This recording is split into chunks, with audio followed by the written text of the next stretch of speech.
어떤 할아버지가 매일 시장에서 200만 원어치씩 사가요. 수상한 게 한두 가지가 아닙니다. 너무 이상해요.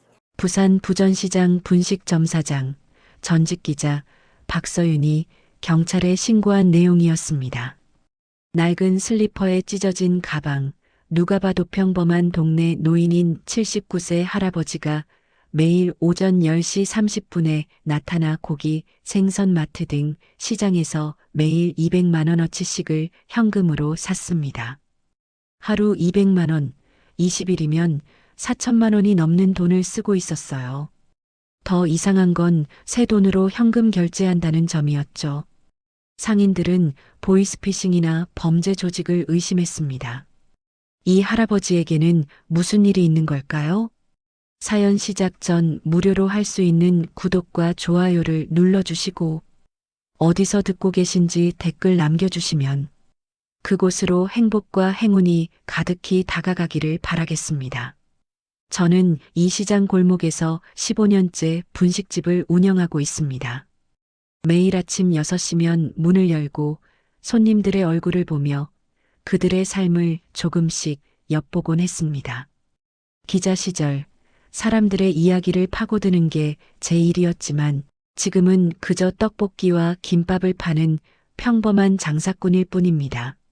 아버지가 돌아가신 후 서울을 떠나 이곳으로 돌아온 지도 벌써 5년이 흘렀습니다. 그런데 석 달 전부터, 아니 정확히는 지난 9월 초부터 제 눈에 들어온 노인이 한 분 있었습니다. 정해철, 79살. 이름은 나중에 알게 됐지만 처음 그분을 봤을 때의 인상은 지금도 선명합니다. 허름한 작업복에 낡은 슬리퍼를 신고 찢어진 보조 가방을 어깨에 맨 채 매일 같은 시간에 이 골목을 지나가셨습니다. 등은 굽었고 걸음걸이는 느렸으며 누가 봐도 그저 평범한 동네 어르신처럼 보였습니다. 하지만 그분이 시장에서 돈을 쓰는 방식은 전혀 평범하지 않았습니다. 첫 번째로 이상함을 느낀 건 정육점 앞을 지나가던 때였습니다. 그분은 한우 3인분을 주문하셨고 계산할 때 지갑에서 깨끗한 새 돈을 꺼내셨습니다. 10만 원권 5장, 50만 원을 그렇게 주섬주섬 세어 건네는 모습이 묘하게 어색했습니다.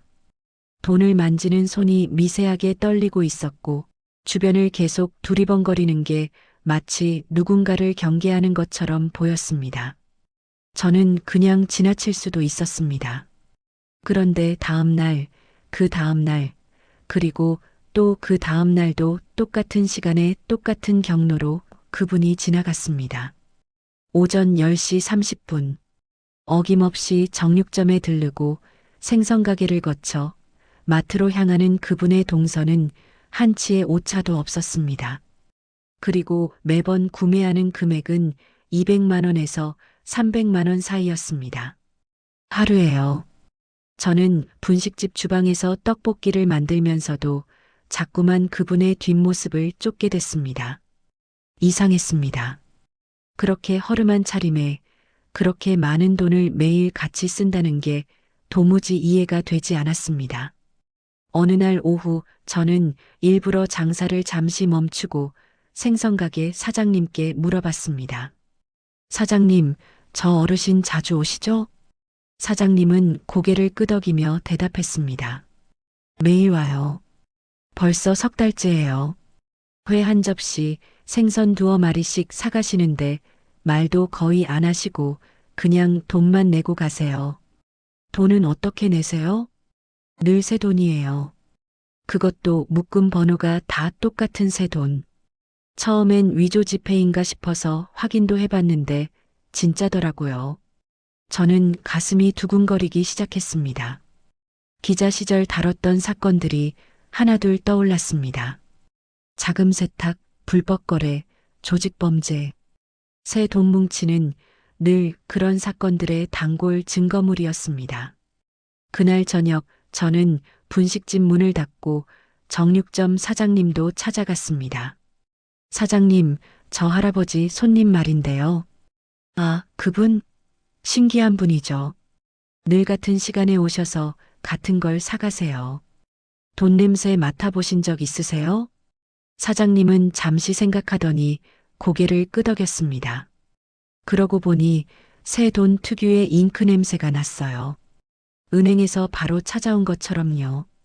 제 직감이 맞아떨어지고 있었습니다. 이틀 뒤 저는 일부러 그분이 지나가는 시간에 맞춰 가게 앞에서 청소를 하고 있었습니다. 그분은 역시나 10시 30분에 나타났고 정육점으로 들어가셨습니다. 저는 슬쩍 뒤를 따라갔습니다. 정육점 진열대 뒤에 몸을 숨긴 채 그분의 행동을 관찰했습니다. 한우 5인분 주세요. 목소리는 낮고 조심스러웠습니다. 사장님이 고기를 포장하는 동안 그분은 계속 가게 밖을 살폈습니다. 마치 누군가 지켜보고 있는지 확인하는 것처럼. 계산을 마친 후 그분은 거스름 돈을 받지 않고 그냥 나가버리셨습니다. 2만 원이나 되는 돈을. 저는 급히 밖으로 나가 그분의 뒷모습을 쫓았습니다. 다음 목적지는 생선가게였습니다. 그리고 그 다음은 대형마트. 매번 같은 패턴이었습니다. 고가의 식재료를 구매하고 새 돈으로 계산하고 거스름돈의 일부를 그냥 두고 가는 것. 저는 마트 주차장 구석에 서서 그분이 나오기를 기다렸습니다. 그분은 무거운 장바구니 2개를 들고 나왔고 버스 정류장이 아닌 반대편 골목으로 향했습니다. 항만 쪽이었습니다. 저는 멀찍이 떨어져서 따라갔습니다. 15분쯤 걸었을까요? 그분은 사람의 발길이 뜸한 창고지대로 들어갔습니다. 녹슨 철문들과 오래된 컨테이너들이 즐비한 곳이었습니다. 저는 담벼락에 몸을 숨기고 그분의 움직임을 지켜봤습니다. 그분은 한 창고 앞에 멈춰 섰습니다. 창고 밖에는 업소용 대형 냉동고 2대가 놓여 있었고 주변에는 CCTV 하나 보이지 않았습니다.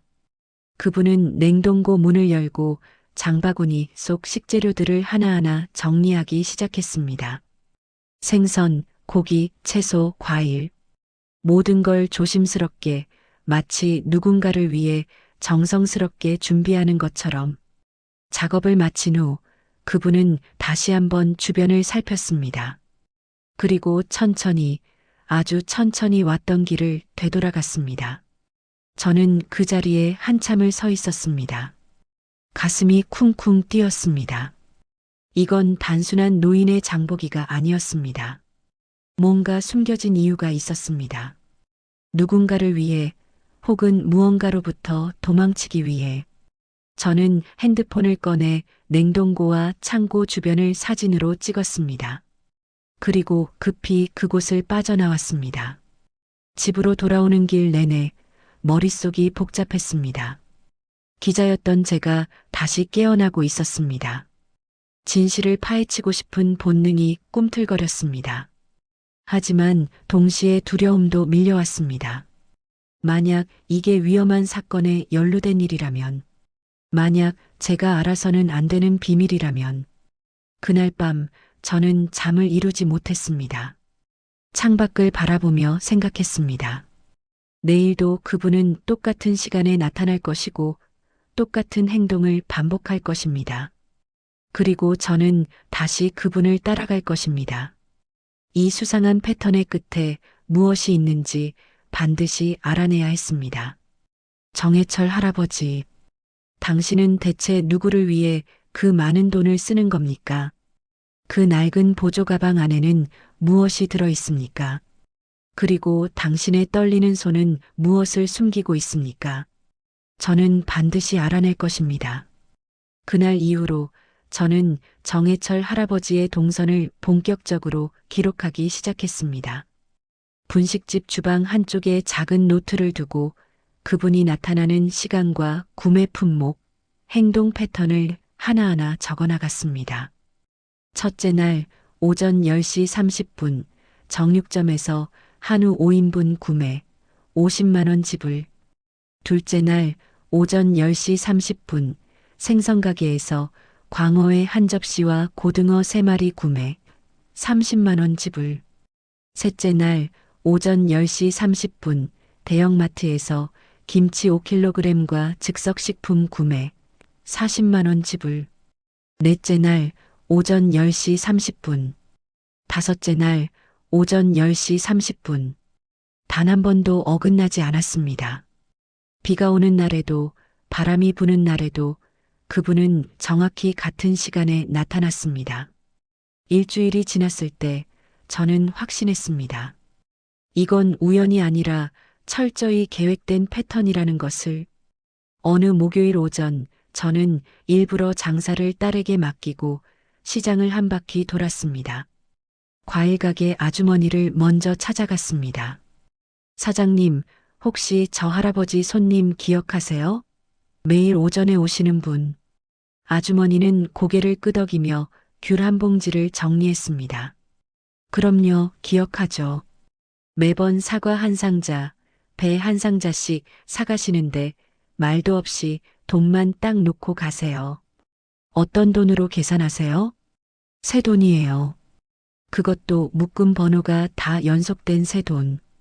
처음엔 은행 다녀오시나 했는데 매일같이 새 돈을 쓰시니까 이상하더라고요. 저는 가슴이 두근거렸습니다. 혹시 그분 다른 특이한 점은 없었나요? 아주머니는 잠시 생각하더니 목소리를 낮췄습니다. 손등에 멍 자국이 있었어요. 한두 번이 아니라 자주요. 그리고 늘 주변을 두리번거리시고 CCTV 있는 쪽은 피해서 서시더라고요. 제 추측이 맞아떨어지고 있었습니다. 다음은 건어물 가게였습니다. 사장님은 마른 오징어를 손질하고 계셨습니다. 저 어르신이요? 말씀이 정말 조심스러우세요. 마치 누가 들을까봐 겁내는 것처럼요. 목소리 톤이 어땠나요? 떨리는 목소리였어요. 그리고 항상 고개를 숙이고 계셔서 얼굴을 제대로 본 적이 없어요. 저는 노트에 메모를 계속 적어 나갔습니다. 새돈, 연속번호, 손등에 멍, CCTV 회피, 떨리는 목소리. 모든 증거가 한 방향을 가리키고 있었습니다. 누군가에게 통제받고 있거나 협박받고 있거나 혹은 숨어야 하는 이유가 있는 사람. 그날 오후 저는 대형마트 계산대 직원에게도 물어봤습니다. 저 할아버지 손님 자주 오시죠? 젊은 여직원은 고개를 끄덕였습니다. 네, 거의 매일 오세요. 항상 같은 시간대에 오셔서 똑같은 물건들을 사가세요. 어떤 물건들이요? 즉석밥, 김치, 반찬류, 과일이요. 그리고 한 번은 어린이용 감기약도 사가셨어요. 저는 깜짝 놀라 직원을 쳐다봤습니다. 어린이용 감기약이요? 네, 분명히 그러셨어요.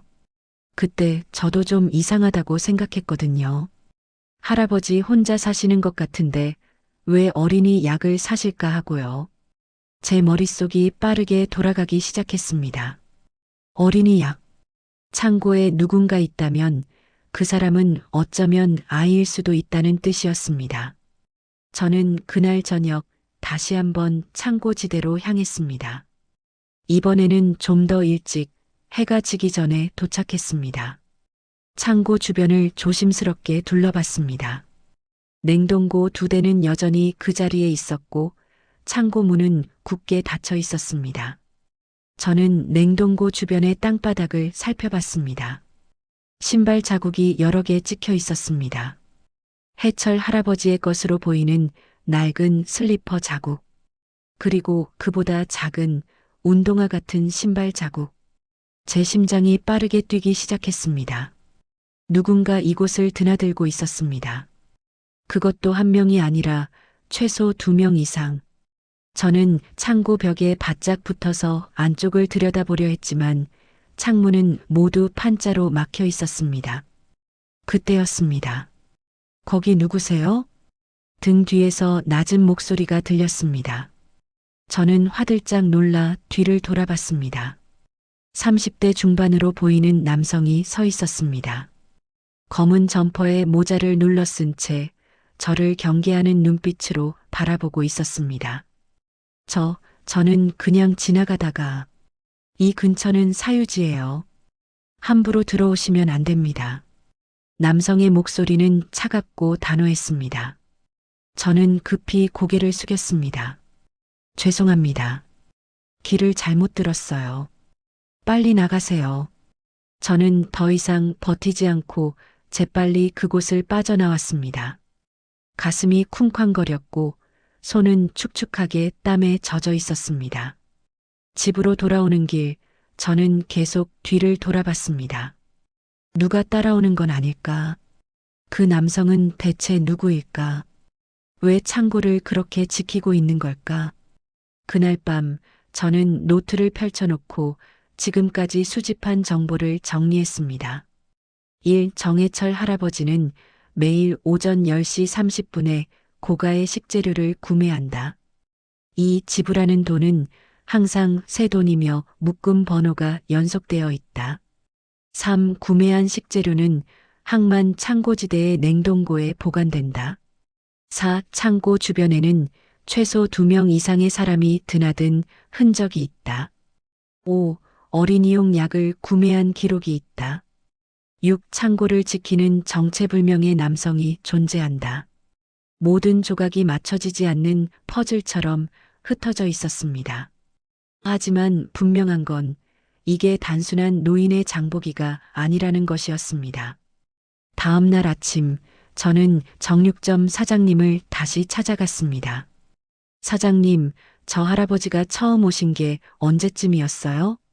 사장님은 달력을 넘기며 생각했습니다. 정확히는 모르겠는데 3달 좀 넘었을 거예요. 9월 초순쯤이었던 것 같아요. 그때도 지금처럼 매일 오셨나요?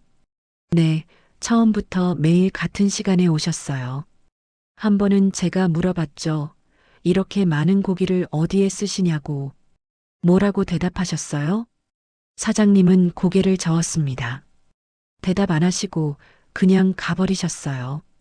그 뒤로는 묻지 않았죠. 저는 마음속으로 계산을 해봤습니다. 3달, 하루 평균 250만 원씩 지출한다면 한 달이면 7,500만 원, 3달이면 2억 2,500만 원. 보통 사람이 감당할 수 있는 금액이 아니었습니다. 도대체 그 돈은 어디서 나오는 걸까? 그날 오후 저는 또다시 할아버지를 뒤따라갔습니다. 이번에는 좀 더 멀찍이 떨어져서 조심스럽게. 할아버지는 역시나 같은 경로를 따라 창고로 향했습니다. 하지만 이번엔 조금 다른 점이 있었습니다. 창고 앞에서 누군가를 기다리는 듯 서성이고 계셨습니다. 10분쯤 지났을까요? 검은 점퍼를 입은 남성이 나타났습니다. 어제 저를 쫓아냈던 바로 그 사람이었습니다. 두 사람은 낮은 목소리로 무언가 이야기를 나눴습니다. 저는 최대한 가까이 다가가 귀를 기울였습니다. 내일도 같은 시간 들키면 안 돼.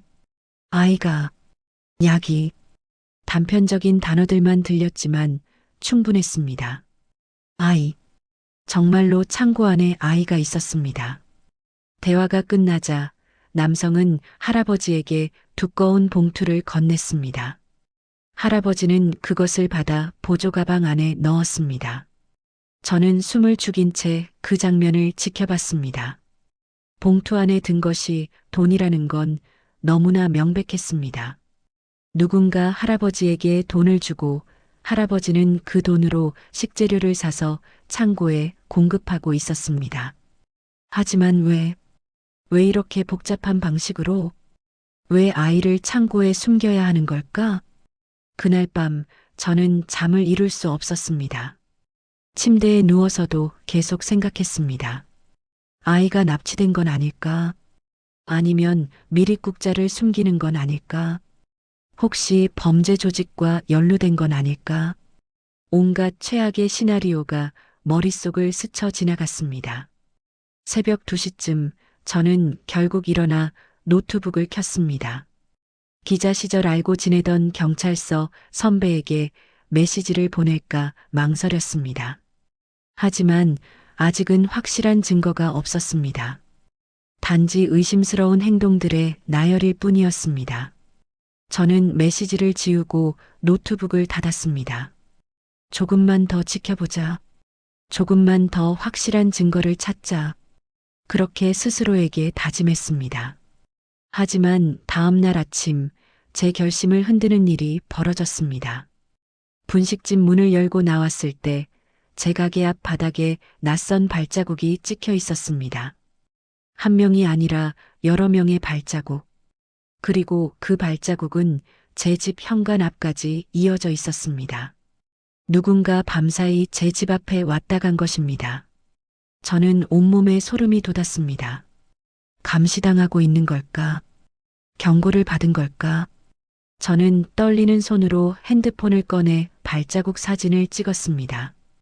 이제는 더 이상 혼자 감당할 수 있는 일이 아니었습니다. 하지만 동시에 확신했습니다. 이 사건 뒤에는 반드시 밝혀져야 할 진실이 있다는 것을, 그리고 그 진실의 중심에는 정해철 할아버지와 창고 안에 숨겨진 아이가 있다는 것을 저는 다시 한번 결심했습니다. 무슨 일이 있어도 이 사건의 끝을 보겠다고. 집 앞에 발자국을 발견한 후 저는 며칠간 조심스럽게 움직였습니다. 가게 문을 열 때도 집에 들어갈 때도 항상 주변을 살폈습니다. 누군가 저를 지켜보고 있다는 느낌은 여전했습니다. 하지만 동시에 이제는 더 이상 물러설 수 없다는 확신도 들었습니다. 그 아이가 누구든 왜 숨어 있든 저는 진실을 밝혀야 했습니다. 금요일 오전 저는 평소보다 일찍 가게 문을 열었습니다. 오늘은 정해철 할아버지를 처음부터 끝까지 따라갈 작정이었습니다. 10시가 되자 저는 가게 앞에서 청소하는 척하며 대기했습니다. 10시 20분. 골목 저편에서 할아버지의 모습이 보였습니다. 여전히 낡은 작업복에 보조 가방을 메고 천천히 걸어오고 계셨습니다. 저는 빗자루를 내려놓고 슬쩍 뒤를 따랐습니다. 할아버지는 먼저 정육점으로 들어가셨습니다. 오늘도 한우를 주문하셨고 새 돈으로 계산하셨습니다. 그 다음은 생선가게였습니다. 광어회와 고등어를 사셨고 역시 새 돈으로 계산하셨습니다. 마지막으로 대형마트에 들어가셨습니다. 저는 마트 입구 근처에서 기다렸습니다. 20분쯤 지나자 할아버지가 무거운 장바구니 2개를 들고 나오셨습니다. 그리고 항만 쪽으로 걸음을 옮기셨습니다. 저는 충분히 거리를 두고 따라갔습니다. 할아버지의 걸음은 느렸지만 방향은 명확했습니다. 10분, 20분, 30분. 시장을 벗어나 주택가를 지나 점점 인적이 드문 곳으로 향했습니다. 공장 건물들이 보이기 시작했고 녹슨 철문과 오래된 컨테이너들이 나타났습니다. 항만 창고지대였습니다. 할아버지는 익숙한 듯 골목 사이를 빠져나갔고 저는 최대한 몸을 숨기며 따라갔습니다. 그리고 마침내 그 창고 앞에 도착했습니다. 낡은 회색 철문에 페인트가 벗겨진 창고. 창문은 모두 판자로 막혀 있었고 주변에는 잡초가 무성했습니다. 창고 밖에는 어김없이 대형 냉동고 2대가 놓여 있었습니다. 할아버지는 주변을 두리번거리더니 장바구니를 내려놓고 냉동고 문을 열었습니다. 저는 멀리 떨어진 컨테이너 뒤에 숨어서 그 모습을 지켜봤습니다. 할아버지는 식재료를 하나하나 꺼내 냉동고 안에 정리하기 시작했습니다. 고기, 생선, 채소, 과일. 모든 것을 조심스럽게 마치 누군가를 위한 선물을 포장하듯 정성스럽게. 작업을 마친 할아버지는 냉동고 문을 닫고 다시 한번 주변을 살폈습니다. 그리고 천천히 왔던 길을 되돌아가기 시작했습니다. 저는 할아버지가 완전히 사라질 때까지 기다렸습니다. 10분쯤 지났을까요? 주변이 완전히 조용해지자 저는 조심스럽게 컨테이너 뒤에서 나왔습니다. 심장이 빠르게 뛰었고 손바닥에 땀이 났습니다. 저는 천천히 창고 쪽으로 다가갔습니다. 먼저 냉동고를 확인했습니다. 문손잡이를 잡아당겨 봤지만 자물쇠가 채워져 있었습니다. 새 자물쇠였습니다. 반짝이는 금속 표면이 햇빛에 빛났습니다. 저는 냉동고 주변의 땅바닥을 자세히 살폈습니다. 신발 자국이 여러 개 찍혀 있었습니다. 할아버지의 낡은 슬리퍼 자국, 운동화 자국, 그리고 작은 아이 신발 자국도 희미하게 보였습니다. 제 추측이 맞았습니다. 여기에 아이가 있었습니다. 저는 창고 쪽으로 시선을 옮겼습니다. 철문은 굳게 닫혀 있었고 역시 큰 자물쇠가 채워져 있었습니다. 창문은 모두 판자로 막혀 있어서 안을 들여다볼 수 없었습니다. 저는 창고 벽을 따라 천천히 걸었습니다. 혹시 틈새라도 있을까 해서였습니다. 창고 뒤편으로 돌아갔을 때 작은 환기구를 발견했습니다. 바닥에서 한 미터 정도 높이에 있는 철제 환기구였습니다. 저는 주변을 둘러본 후 환기구 앞에 쪼그리고 앉았습니다. 그리고 귀를 가까이 대고 들어보았습니다. 처음엔 아무 소리도 들리지 않았습니다. 바람 소리, 먼 곳에서 들리는 차 소리뿐이었습니다. 하지만 잠시 후 아주 희미한 소리가 들려왔습니다. 사람의 숨소리 같았습니다. 천천히 규칙적으로 저는 숨을 멈추고 더 집중해서 들어보았습니다. 그리고 확신했습니다. 안에 누군가 있었습니다. 제 등골에 소름이 돋았습니다. 정말로 이 창고 안에 사람이 숨어 있었던 것입니다. 저는 핸드폰을 꺼내 창고와 냉동고, 주변 환경을 사진으로 찍었습니다. 증거를 남겨야 했습니다. 사진을 찍고 있을 때 갑자기 뒤에서 목소리가 들렸습니다. 거기서 뭐 하세요? 저는 깜짝 놀라 뒤를 돌아봤습니다. 검은 점퍼를 입은 남성이 서 있었습니다. 지난번 봉투를 건네던 바로 그 사람이었습니다. 저는 여기 사유지예요. 왜 자꾸 여기 오시는 겁니까? 남성의 목소리는 차갑고 위협적이었습니다. 저는 재빨리 핸드폰을 주머니에 넣었습니다. 죄송합니다. 길을 잃어서요. 길을 잃었다고요? 여기까지 어떻게 왔습니까? 남성이 한 걸음 다가왔습니다. 저는 본능적으로 한 걸음 뒤로 물러났습니다. 시장에서 산책하다가 잘못 들어왔어요. 거짓말 마세요. 당신 며칠 전에도 여기 왔었잖아요. 남성의 눈빛이 날카로워졌습니다. 저는 가슴이 철렁했습니다. 이 사람이 저를 기억하고 있었던 것입니다. 저는 정말 아무것도 모릅니다. 그냥 지나가다가 핸드폰 주세요. 남성이 손을 내밀었습니다. 왜요? 사진 찍으셨죠? 지우세요. 저는 망설였습니다. 이 증거를 지울 수는 없었습니다. 사진 같은 거 안 찍었어요. 거짓말 마시고 핸드폰 주세요. 안 그러면 남성이 또 한 걸음 다가왔습니다. 저는 더 이상 물러설 곳이 없었습니다. 등 뒤로 창고 벽이 느껴졌습니다. 바로 그때 창고 안에서 소리가 들렸습니다. 기침 소리였습니다. 아이의 기침 소리. 남성과 제 시선이 동시에 창고 쪽으로 향했습니다. 남성의 얼굴이 굳어졌습니다. 안에 누가 있나요? 제가 물었습니다. 상관없어요. 당신이 알 바 아닙니다. 혹시 아이가 아픈 건 아닌가요? 병원에 가야 하는 거 아닌가요? 남성은 대답하지 않았습니다. 대신 주머니에서 핸드폰을 꺼냈습니다. 누군가에게 전화를 거는 것 같았습니다. 저는 그 틈에 재빨리 남성 옆을 빠져나갔습니다. 서세요. 남성이 소리쳤지만 저는 뒤돌아보지 않고 달렸습니다. 창고 지대를 빠져나가 골목으로, 골목에서 큰 길로. 숨이 차올랐고 다리가 후들거렸지만 멈추지 않았습니다. 20분쯤 달렸을까요? 시장 근처까지 왔을 때 저는 겨우 멈춰 섰습니다. 뒤를 돌아봤지만 아무도 따라오지 않았습니다. 저는 가게로 돌아가 문을 잠그고 안으로 들어갔습니다. 손이 심하게 떨렸고 심장은 미친 듯이 뛰었습니다. 저는 카운터에 주저앉아 한참을 숨을 고르며 앉아 있었습니다. 머릿속이 복잡했습니다. 창고 안에는 분명 아이가 있었습니다. 그것도 아픈 아이.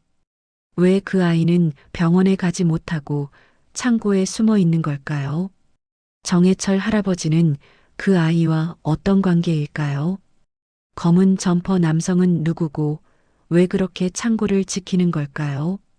저녁이 되어서야 저는 겨우 정신을 차렸습니다.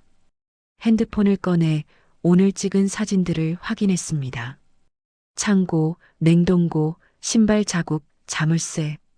모든 것이 선명하게 찍혀 있었습니다. 저는 사진들을 클라우드에 백업했습니다. 혹시 모를 상황에 대비해서였습니다. 그리고 노트를 펼쳐 오늘 있었던 일을 기록했습니다. 창고 안에서 들린 아이의 기침 소리, 검은 점퍼 남성의 위협, 새 자물쇠로 잠긴 냉동고, 모든 것이 더욱 복잡해지고 있었습니다. 하지만 동시에 진실에 한 걸음 더 가까워지고 있었습니다. 그날 밤 저는 딸에게 전화를 걸었습니다. 엄마, 무슨 일 있어요? 아니야, 그냥 목소리가 듣고 싶어서. 엄마 목소리가 이상한데요. 무슨 일 있었어요? 저는 잠시 망설이다가 말했습니다. 사실은 요즘 좀 이상한 일에 휘말렸어. 어떤 일인데요? 저는 지난 며칠간 있었던 일들을 간단히 설명했습니다. 할아버지의 수상한 행동, 창고, 아이의 존재, 위협. 딸은 한참을 듣더니 심각한 목소리로 말했습니다. 엄마, 위험해요. 경찰에 신고하세요. 아직 확실한 증거가 없어. 그래도 엄마 안전이 먼저잖아요. 누가 엄마를 감시하고 있다는 거잖아요. 딸의 말이 맞았습니다. 하지만 저는 여기서 멈출 수 없었습니다. 조금만 더 지켜볼게. 확실한 증거를 잡으면 그때 신고할게. 엄마, 걱정 마. 조심할게. 전화를 끊고 저는 창밖을 바라봤습니다. 어두운 골목에는 가로등 불빛만 흔들리고 있었습니다. 누군가 저를 지켜보고 있을까요? 저는 커튼을 닫고 불을 껐습니다. 침대에 누웠지만 잠은 오지 않았습니다. 머릿속에서 오늘 들었던 아이의 기침 소리가 계속 맴돌았습니다. 약하고 가늘고 아픈 소리. 그 아이는 지금 어떤 상태일까요? 제대로 치료를 받고 있을까요? 아니면 그냥 방치되고 있는 걸까요? 저는 눈을 감았습니다. 내일은 다른 방법을 찾아야 했습니다. 직접 부딪히는 것만으로는 진실을 밝힐 수 없었습니다. 좀 더 신중하게, 좀 더 체계적으로 접근해야 했습니다. 그리고 반드시 그 아이를 구해내야 했습니다. 어떤 이유로 숨어 있든 아픈 아이가 제대로 된 치료를 받지 못하는 것은 용납할 수 없었습니다. 저는 다시 한번 다짐했습니다. 이 사건의 끝을 반드시 보겠다고. 정해철 할아버지의 비밀을, 창고 아나이의 정체를, 그리고 이 모든 것 뒤에 숨겨진 진실을 밝혀내겠다고. 토요일 아침 저는 평소보다 일찍 일어났습니다. 어젯밤 딸과의 통화 후 저는 새로운 계획을 세웠습니다. 더 이상 혼자 창고를 찾아가는 위험한 행동은 하지 않기로 했습니다. 대신 시장 사람들을 통해 더 많은 정보를 모으기로 했습니다. 이 동네에서 15년을 살았으니 아는 사람도 많았고 신뢰도 쌓여 있었습니다. 저는 노트를 챙겨 들고 가게를 나섰습니다. 첫 번째로 찾아간 곳은 구멍가게였습니다. 사장님은 이 동네에서 30년째 장사를 하시는 분이었습니다. 사장님, 혹시 항만 창고 쪽 얘기 들어보신 적 있으세요? 사장님은 담배를 입에 물고 고개를 끄덕였습니다. 창고, 거기 다 비어 있는 곳 아니야? 그런데 최근에 누가 사용하는 것 같더라고요. 그래, 나는 잘 모르겠는데. 거긴 워낙 외진 곳이라 사람들이 안 가거든. 혹시 그쪽에서 이상한 일 목격하신 분 없을까요? 사장님은 잠시 생각하더니 말했습니다. 아, 한 달 전쯤인가? 택배 기사가 그쪽에서 이상한 거 봤다고 했어. 무슨 이상한 거요? 밤에 창고 쪽에서 불빛이 보였다고. 분명 사람이 있는 것 같았대. 제 심장이 빠르게 뛰기 시작했습니다. 그 택배 기사분 연락처 알 수 있을까요? 기다려봐. 내가 전화해 볼게. 사장님은 핸드폰을 꺼내 누군가에게 전화를 걸었습니다. 5분쯤 후 사장님이 말했습니다. 지금 배달 중이래. 오후 2시쯤 이쪽 오면 들러달라고 했어. 감사합니다, 사장님. 저는 구멍가게를 나와 다음 목적지로 향했습니다. 시장 입구의 분식집이었습니다. 제 가게와는 다른 메뉴를 파는 곳이라 경쟁 관계는 아니었습니다. 사장님은 제 또래의 여성분이었습니다. 언니, 잠깐 물어볼 게 있는데요. 그래, 뭔데? 저는 조심스럽게 정해철 할아버지 얘기를 꺼냈습니다. 매일 아침 오전 10시 30분쯤 지나가시는 할아버지 계시잖아요. 낡은 옷 입으신 분. 아, 그분? 나도 봤어. 항상 무거운 짐 들고 지나가시던데. 혹시 그분에 대해 아는 거 있으세요? 사장님은 고개를 저었습니다. 잘 모르지. 근데 한 번은 여기서 김밥 사가신 적 있어. 언제요? 한 2주일 전쯤 김밥 3줄 포장해달라고 하셨어. 3줄이나요? 응. 그래서 내가 물어봤지. 가족들 드시나요? 그랬더니 대답 안 하시고 그냥 가시더라고. 저는 노트에 메모했습니다. 김밥 3줄. 혼자 먹기엔 많은 양이었습니다. 그분 손 보셨어요? 손? 왜? 그냥요, 혹시 멍 같은 거 있던가 해서. 사장님은 잠시 생각하더니 고개를 끄덕였습니다. 그러고 보니 손등에 시퍼런 멍이 있었어. 그리고 손가락도 좀 부어 있었던 것 같아. 제 추측이 계속 맞아떨어지고 있었습니다. 다음은 약국이었습니다. 약사 선생님은 50대 후반의 꼼꼼한 분이었습니다. 선생님, 혹시 최근에 낡은 옷 입으신 할아버지가 약 사러 오신 적 있으세요? 약사 선생님은 컴퓨터를 확인하며 고개를 끄덕였습니다. 있었어요. 한 10일 전쯤 어떤 약을 사셨는지 알 수 있을까요? 개인정보라서 자세히는 못 알려드리는데요. 감기약이랑 해열제였어요. 어린이용이었나요? 성인용이었나요? 약사 선생님은 기록을 보더니 조심스럽게 말했습니다. 어린이용도 있었고 성인용도 있었어요. 둘 다 사가셨죠? 저는 가슴이 철렁했습니다. 어린이와 성인, 최소 2명이 함께 있다는 뜻이었습니다. 선생님, 혹시 그분이 특별히 말씀하신 거 있으세요? 글쎄요. 조용하신 분이셨어요. 근데 약을 고르실 때 굉장히 신중하셨어요. 성분 하나하나 물어보시고. 어떤 성분을요? 알레르기 유발 성분이요. 특정 성분에 알레르기가 있는 사람이 먹으면 안 되는지 계속 확인하셨어요. 누군가를 정말 조심스럽게 돌보고 있다는 증거였습니다. 저는 약국을 나와 슈퍼마켓으로 향했습니다. 계산대 직원은 20대 초반의 젊은 여성이었습니다. 혹시 기억나세요? 매일 오시는 할아버지 손님. 아, 네. 항상 같은 거 사가시는 분이요. 오늘도 오셨나요? 아침에 오셨어요. 10시 40분쯤? 오늘은 뭘 사셨어요? 직원은 영수증을 확인했습니다. 즉석밥 10개, 통조림 5개, 생수 2박스, 그리고 직원이 잠시 멈췄습니다. 그리고요? 색연필이랑 스케치북이요. 저는 깜짝 놀랐습니다. 색연필이요? 네.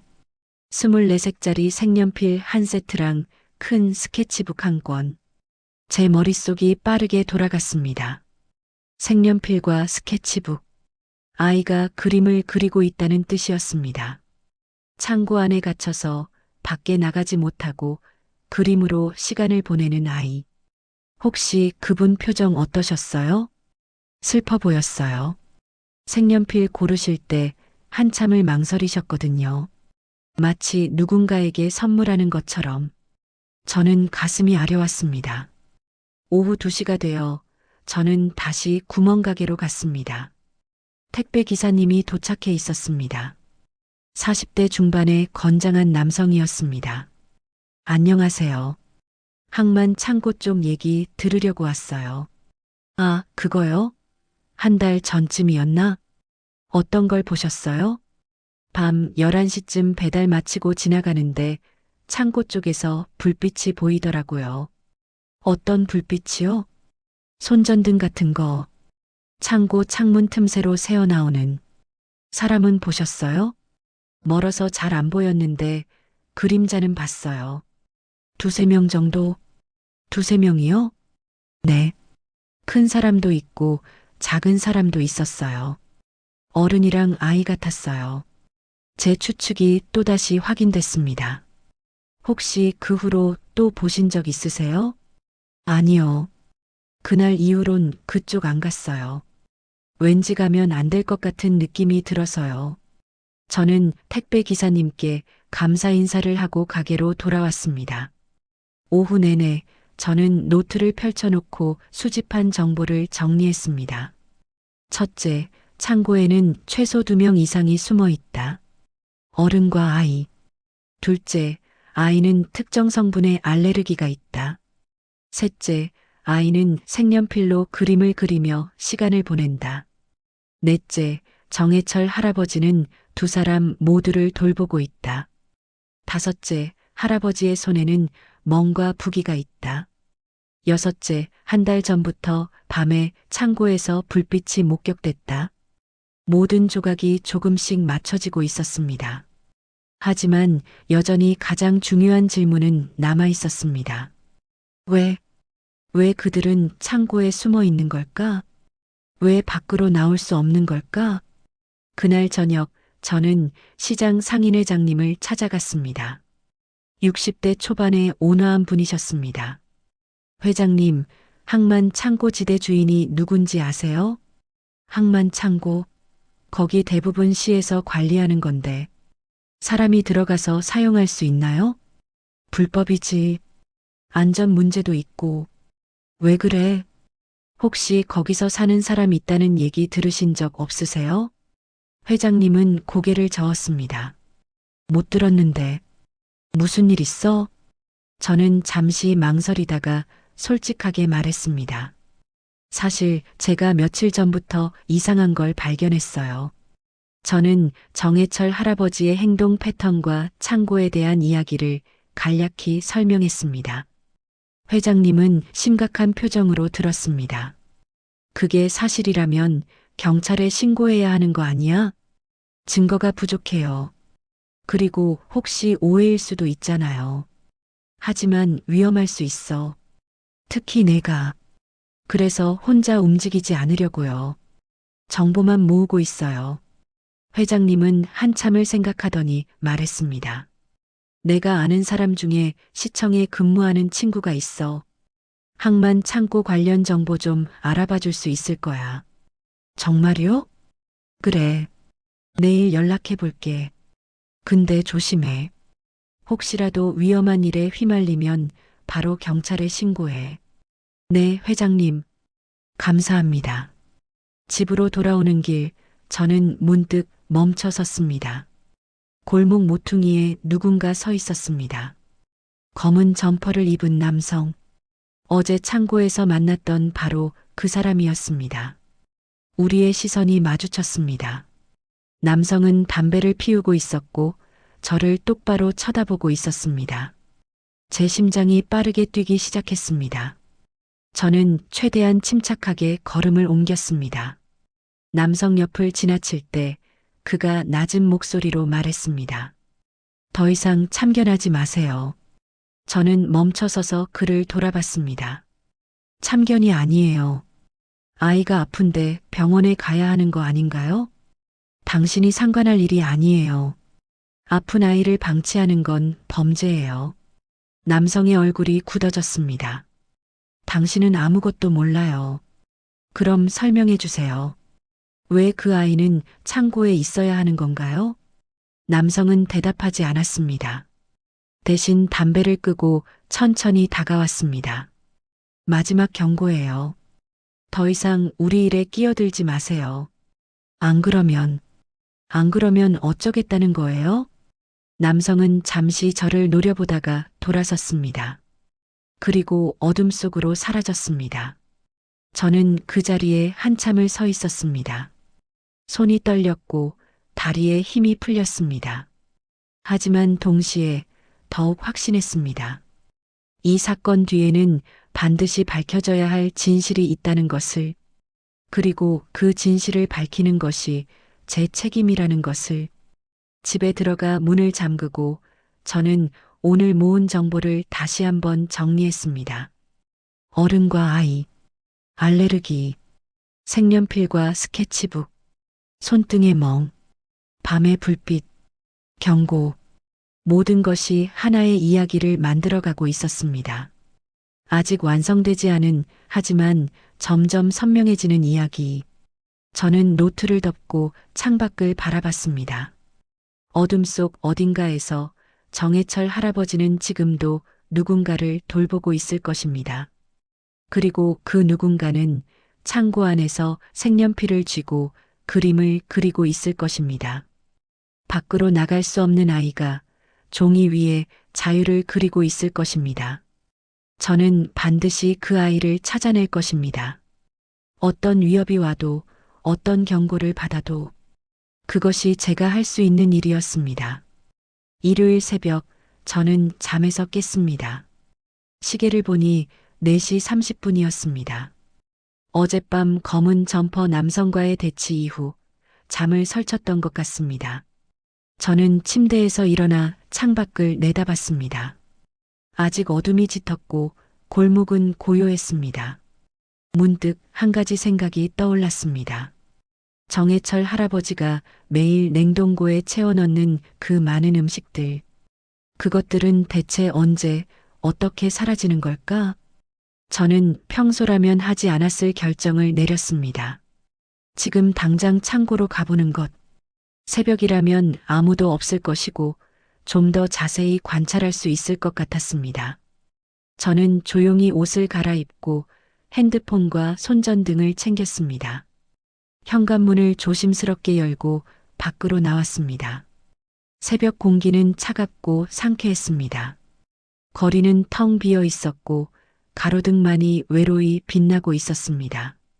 저는 빠른 걸음으로 항만 창고 지대를 향해 걸었습니다. 30분쯤 걸었을까요? 익숙한 창고 지대가 보이기 시작했습니다. 더욱 조심스럽게 걸음을 옮겼습니다. 혹시 누가 지키고 있을 수도 있었으니까요. 창고 앞에 도착했을 때 저는 숨을 죽이고 주변을 살폈습니다. 아무도 없었습니다. 냉동고 2대만이 어둠 속에서 하얗게 빛나고 있었습니다. 저는 천천히 다가갔습니다. 첫 번째 냉동고 앞에 섰습니다. 자물쇠가 채워져 있었지만 문 틈새로 안을 들여다볼 수 있었습니다. 손전등을 켜서 비춰봤습니다. 깜짝 놀랐습니다. 어제 할아버지가 가득 채워놓았던 음식들이 거의 없었습니다. 고기도 생선도 채소도 거의 사라지고 빈 공간만 남아 있었습니다. 저는 2번째 냉동고로 갔습니다. 역시 마찬가지였습니다. 어제 분명히 가득 차 있던 즉석밥과 반찬들이 거의 다 없어졌습니다. 제 머릿속이 복잡해졌습니다. 누가 이 음식들을 가져간 걸까? 차량도 보이지 않았고 사람의 흔적도 없었는데 저는 냉동고 주변의 땅바닥을 자세히 살폈습니다. 손전등 불빛을 비추자 희미한 발자국들이 보였습니다. 냉동고에서 창고 문 쪽으로 이어지는 발자국.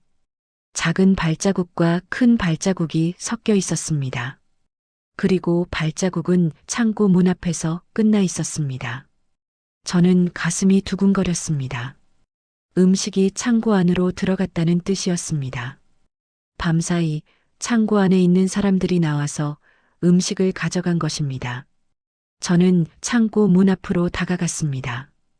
큰 자물쇠가 여전히 채워져 있었습니다. 하지만 문틈으로 희미한 틈새가 보였습니다. 저는 귀를 가까이 대고 들어보았습니다. 숨소리, 여전히 희미한 숨소리가 들렸습니다. 그리고 이번에는 다른 소리도 들렸습니다. 누군가 움직이는 소리, 천천히 조심스럽게. 저는 용기를 내어 문을 두드렸습니다. 톡톡. 아주 작은 소리로. 안쪽이 조용해졌습니다.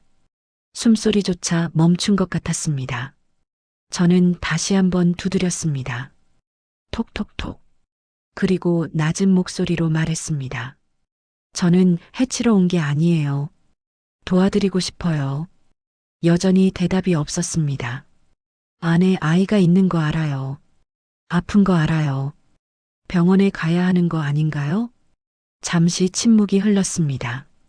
그리고 아주 작은 소리가 들렸습니다. 가지 말아요. 아이의 목소리였습니다. 가늘고 떨리는 목소리. 저는 가슴이 뭉클해졌습니다. 안 가요. 괜찮아요. 당신을 도와줄 거예요. 신고하면 안 돼요.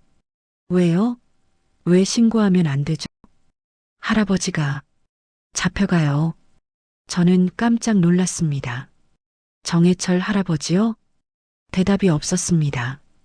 할아버지가 당신들을 돌보고 있는 거예요? 네. 왜 여기 있어야 하는 거예요? 밖으로 나갈 수 없어요? 긴 침묵이 흘렀습니다. 그리고 다른 목소리가 들렸습니다. 성인 남성의 목소리였습니다. 이제 그만 가세요. 당신이 도울 수 있는 일은 없어요. 그렇지 않아요. 제가 도울 수 있어요. 우리를 그냥 내버려 두세요. 아이가 아픈데 어떻게 그냥 둘 수 있어요? 남성의 목소리가 떨렸습니다. 우리가 밖으로 나가면 아이를 빼앗길 거예요. 저는 숨이 멎는 것 같았습니다. 무슨 말씀이세요? 제발, 그냥 가주세요. 아무에게도 말하지 말아주세요. 하지만, 제발, 목소리에는 절박함이 묻어났습니다. 저는 한참을 망설이다가 말했습니다. 알겠어요. 오늘은 갈게요. 하지만 다시 올 거예요. 반드시 도와드릴 방법을 찾을게요. 대답은 없었습니다. 저는 창고 문 앞에서 천천히 물러났습니다. 해가 떠오르기 시작했습니다. 동쪽 하늘이 붉게 물들고 있었습니다. 저는 창고를 떠나 시장 쪽으로 걸었습니다. 머릿속이 복잡했습니다. 아이를 빼앗긴다는 게 무슨 뜻일까? 왜 정해철 할아버지가 잡혀간다는 걸까? 도대체 이들 사이에 무슨 일이 있었던 걸까? 집에 도착해서 저는 노트를 펼쳤습니다.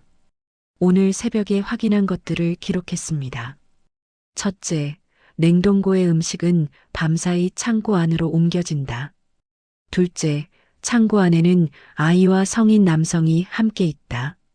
셋째, 그들은 밖으로 나가면 아이를 빼앗길까 두려워한다. 넷째, 정해철 할아버지가 잡혀갈까 걱정하고 있다. 다섯째, 그들은 신고를 원하지 않는다. 저는 커피를 마시며 생각했습니다. 이건 단순한 범죄 사건이 아닐 수도 있다는 것을. 어쩌면 이들에게는 밖으로 나갈 수 없는 절박한 이유가 있는 것 같았습니다. 오전 9시쯤 시장 상인회장님에게서 전화가 왔습니다. 서윤아, 항만 창고 정보 좀 알아냈어. 정말요? 어떤 거요? 그 창고 지대는 원래 시에서 관리하는 공공부지야. 근데 5년 전부터 방치되어 있었대. 허가 없이 들어가면 불법이죠? 그렇지. 근데 특이한 게 하나 있어. 뭔가요? 3개월 전에 누군가 그 창고 사용에 대해 시청에 문의했대. 제 심장이 빨리 뛰기 시작했습니다. 누가요? 이름은 못 알아냈어. 근데 아마 정식 허가는 못 받았을 거야. 불법 체류 관련 문제가 있었나 봐. 불법 체류. 그 단어가 모든 것을 설명해 주는 것 같았습니다. 회장님, 감사해요. 정말 큰 도움이 됐어요. 전화를 끊고 저는 다시 생각을 정리했습니다. 불법 체류자. 아이를 빼앗길까 두려워하는 아버지. 그들을 돕는 정해철 할아버지. 모든 조각이 맞춰지기 시작했습니다. 창고 안에 있는 성인 남성은 아마도 불법 체류자일 것입니다. 그리고 그 아이는 그의 자녀. 만약 신고하면 남성은 추방될 것이고 아이는 보호시설로 갈 것입니다. 그래서 그들은 숨어 있는 것입니다. 그리고 정해철 할아버지는 그들을 돕고 있는 것입니다. 하지만 할아버지는 왜 이런 위험을 감수하면서까지 그들을 돕는 걸까? 그들과 할아버지는 어떤 관계일까? 저는 결심했습니다. 직접 정해철 할아버지를 만나야 했습니다. 대화를 나눠야 했습니다. 진실을 들어야 했습니다. 오후 2시, 저는 시장 입구에서 할아버지를 기다렸습니다. 장바구니를 들고 천천히 걸어오고 계셨습니다. 저는 용기를 내어 다가갔습니다. 할아버지가 멈춰서서 저를 보셨습니다. 놀란 표정이었습니다. 할아버지, 잠깐 이야기 좀 할 수 있을까요? 저는 바빠서 오늘 새벽에 창고에 갔었어요. 할아버지의 얼굴이 창백해졌습니다. 안에 있는 분들하고 얘기했어요. 당신이 왜? 할아버지의 목소리가 떨렸습니다. 제발 신고하지 말아주세요. 신고하려고 온 게 아니에요. 도와드리고 싶어요. 할아버지는 제 눈을 똑바로 쳐다봤습니다. 그 눈에는 두려움과 절망, 그리고 희미한 희망이 섞여 있었습니다. 정말로 도와줄 수 있어? 네. 하지만 진실을 알아야 해요. 전부 다 말씀해 주세요. 할아버지는 한참을 망설이다가 고개를 끄덕였습니다. 그럼 따라오시오. 우리는 시장 근처의 작은 공원으로 갔습니다. 벤치에 나란히 앉았습니다. 그리고 할아버지는 천천히 입을 열었습니다. 그 아이는 내 손자요. 그리고 그 남자는 내 아들이요. 할아버지의 눈에서 눈물이 흘러내렸습니다. 30년 전 내가 버렸던 아들이요. 공원 벤치에서 정해철 할아버지의 고백을 듣는 동안 저는 한마디도 하지 못했습니다. 할아버지의 떨리는 목소리가 30년 전의 이야기를 천천히 풀어놓았습니다. 30년 전 나는 작은 무역업을 했소. 할아버지는 손수건으로 눈물을 닦으며 말을 이었습니다. 사업이 잘 되는 줄 알았소. 빚을 내서 사업을 확장했지. 그런데 할아버지의 목소리가 끊겼습니다. 모든 게 사기였소. 거래처가 도망갔고 나한텐 5억 원의 빚만 남았소. 5억 원. 빚쟁이들이 집으로 찾아왔소. 아내와 아들 앞에서 나를 때렸지. 그날 밤 할아버지는 얼굴을 두 손으로 감쌌습니다. 나는 도망쳤소. 가족을 두고. 할아버지, 아들이 그때 18살이었소. 대학에 막 입학했을 때였지. 그 아이가 얼마나 원망했겠소. 그 후로 한 번도 못 만나셨어요? 할아버지는 고개를 끄덕였습니다. 못 만났소. 아니, 만날 용기가 없었소.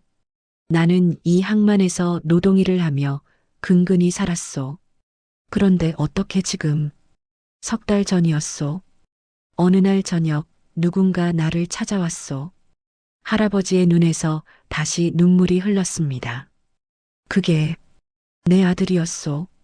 저는 숨을 참고 들었습니다. 처음엔 알아보지 못했소. 30년이라는 세월이 사람을 많이 바꾸더군요. 아드님이 먼저 찾아오신 거예요? 그렇소. 아들은 나를 원망하지 않았소. 오히려 용서를 구했소. 용서요? 할아버지는 깊은 한숨을 쉬었습니다. 아들은 30년 전 내가 떠난 후 홀로 어머니를 모시고 살았소. 대학도 포기하고 일을 했지. 어머니는 10년 전에 돌아가셨소. 병원비도 제대로 못 써드리고 제 가슴이 아려왔습니다. 그 후 아들은 외국인 여성을 만났소. 동남아시아에서 온 분이었지. 결혼하고 아이를 낳았소. 민준이요? 그렇소. 내 손자, 민준이. 할아버지는 잠시 말을 멈췄습니다. 그런데 5년 전 아이 엄마가 사고로 돌아가셨소. 그럼 지금은 아들과 손자 둘이서 살고 있소. 아니, 살려고 했소. 할아버지의 목소리가 더욱 떨렸습니다. 문제는 아들의 체류 자격이었소. 저는 이미 짐작하고 있던 내용이 확인되는 것을 느꼈습니다. 아들은 어머니가 돌아가신 후 생활이 너무 힘들어서 잠시 외국으로 나갔소. 일자리를 찾아서. 그게 불법 취업이었소. 그리고 돌아올 때 제대로 된 절차를 밟지 못했소. 할아버지는 고개를 숙였습니다. 석 달 전 출입국 관리소에서 조사가 들어왔소. 아들은 추방될 위기에 처했지. 그럼 민준이는? 손자는 한국에서 태어났지만 아버지가 추방되면 함께 가야 하는 상황이었소. 보호시설로 가는 건요? 그것도 방법이지만 아들은 아이를 절대 떼어놓고 싶지 않았소. 그래서 창고에 숨은 거군요. 할아버지는 고개를 끄덕였습니다. 아들이 나를 찾아온 건 도움을 청하러 온 거였소. 30년 만에 처음으로. 할아버지는 나는 거절할 수 없었소. 30년 동안 못다한 아버지 노릇을 이제라도 해야 한다고 생각했소. 저는 할아버지의 손을 가만히 잡았습니다. 그래서 매일 음식을 사다 나르시는 거였군요. 그렇소. 그게 내가 할 수 있는 전부였소. 손등의 멍은요? 할아버지는 쓸쓸하게 웃었습니다. 나이 들어 힘이 없다 보니 무거운 짐을 들다가 자주 부딪히고 그러는 거요. 우리는 한참을 말없이 앉아 있었습니다. 바람이 나뭇잎을 흔들었고 멀리서 아이들 웃음소리가 들렸습니다. 그런데 할아버지, 검은 점퍼 입은 남자는 누구예요? 할아버지의 표정이 어두워졌습니다. 그 사람은 30년 전 내게 돈을 빌려줬던 사람의 아들이요. 저는 깜짝 놀랐습니다. 빚쟁이의 아들이요? 그렇소. 그런데 그 사람은 나쁜 사람이 아니요. 무슨 말씀이세요? 할아버지는 천천히 설명했습니다. 30년 전 빚쟁이들이 나를 찾을 때 그 중 한 사람이 나를 도망가게 해줬소. 왜요? 그 사람도 빚 때문에 가족을 잃은 적이 있었대요. 그래서 나를 동정했던 거지. 그 사람의 아들이 지금 창고를 지키고 있는 정민호라는 사람이요. 저는 고개를 끄덕였습니다. 민호 씨는 30년 전 내가 그의 아버지를 도와준 걸 알고 있었소. 그래서 이번에는 날 도와주겠다고 나선 거요. 그래서 매일 돈을. 그렇소. 민호 씨가 매일 현금을 주고 나는 그걸로 식재료를 사서 아들과 손자를 돌보는 거요. 하지만 이렇게 계속 숨어 있을 수는 없잖아요. 할아버지는 고개를 떨궜습니다. 알고 있소. 하지만 다른 방법이 없소. 민준이가 아프잖아요. 병원에 가야 해요. 그것도 알고 있소. 그래서 사실은 할아버지가 말을 잇지 못하고 있을 때 제 핸드폰이 울렸습니다. 딸에게서 온 전화였습니다. 엄마, 지금 어디세요? 공원에 있어. 왜? 엄마, 큰일 났어요. 지금 뉴스 봐요. 무슨 뉴스? 항만 창고지대에서 불법 체류자 단속이 들어간대요. 오늘 저녁에 제 심장이 멎는 것 같았습니다. 뭐라고? 출입국 관리소하고 경찰이 합동으로 항만 창고 전체를 수색한대요. 제보가 들어왔다고. 저는 할아버지를 돌아봤습니다. 할아버지도 제 표정을 보고 무언가 잘못됐다는 걸 직감한 듯 했습니다. 할아버지, 오늘 저녁에 단속이 들어온대요. 할아버지의 얼굴이 새하얗게 변했습니다. 그럼 아들이 지금 당장 가봐야 해요. 그들을 피신시켜야 해요. 우리는 벤치에서 벌떡 일어났습니다. 저는 딸에게 전화했습니다. 몇 시에 단속이 들어온대? 6시래요. 지금 4시니까 2시간밖에 안 남았어요. 알았어. 끊을게. 저는 할아버지를 보았습니다. 할아버지, 빨리 가요. 지금 당장. 하지만 어디로 피신시킨단 말이오? 일단 창고에서 나와야죠. 그리고 저는 잠시 생각했습니다. 우리 집으로 모시고 올게요. 당신 집에? 네. 일단 안전한 곳으로 옮긴 다음에 방법을 찾아야죠. 할아버지는 제 손을 꽉 잡았습니다. 고맙소. 정말 고맙소. 우리는 공원을 빠져나와 택시를 잡았습니다. 항만 창고로 가는 동안 제 머릿속은 복잡했습니다. 과연 제대로 된 결정을 내린 걸까? 불법 체류자를 숨겨주는 건 범죄가 아닐까? 하지만 아픈 아이를 그냥 둘 수는 없었습니다. 그리고 30년 만에 가족을 되찾은 할아버지를 다시 가족과 떼어놓을 수는 없었습니다. 택시가 창고 근처에 도착했습니다. 우리는 서둘러 창고로 향했습니다. 그런데 창고 앞에 도착했을 때 저희를 기다리고 있는 사람이 있었습니다. 정민호였습니다. 그의 얼굴은 긴장으로 굳어 있었습니다. 할아버지, 들으셨습니까? 단속 소식? 들었소. 그래서 지금 아이들을 피신시키려고. 늦었습니다. 뭐라고? 정민호는 창고 쪽을 가리켰습니다. 아까부터 수상한 차들이 주변을 돌고 있어요. 이미 감시가 시작된 것 같습니다. 저는 주변을 둘러봤습니다. 정말로 멀리 검은색 승합차 한 대가 보였습니다. 그럼 어떻게 해요? 정민호는 잠시 생각하다가 말했습니다. 제가 저들의 주의를 돌리겠습니다. 그 사이에 할아버지와 이분이 안에 있는 사람들을 빼내세요. 하지만 위험해요. 저는 괜찮습니다. 빨리 가세요. 정민호는 우리를 창고 쪽으로 밀어냈고 자신은 반대편으로 걸어갔습니다. 그리고 일부러 크게 핸드폰 통화를 하는 척하며 검은 승합차 쪽으로 향했습니다. 할아버지와 저는 재빨리 창고 뒤편으로 돌아갔습니다. 할아버지가 문을 두드렸습니다. 나야, 빨리 문 열어. 안에서 자물쇠 푸는 소리가 들렸습니다. 문이 조금 열렸습니다. 그리고 그 틈으로 한 남성의 얼굴이 보였습니다. 30대 중반쯤 되어 보이는 수척하고 피곤해 보이는 얼굴. 할아버지의 아들이었습니다. 아버지, 지금 설명할 시간 없다. 빨리 나와. 단속이 들어온다. 남성의 얼굴이 굳어졌습니다. 민준이는 함께 데리고 나와. 빨리. 남성은 창고 안으로 들어갔다가 잠시 후 아이를 업고 나왔습니다.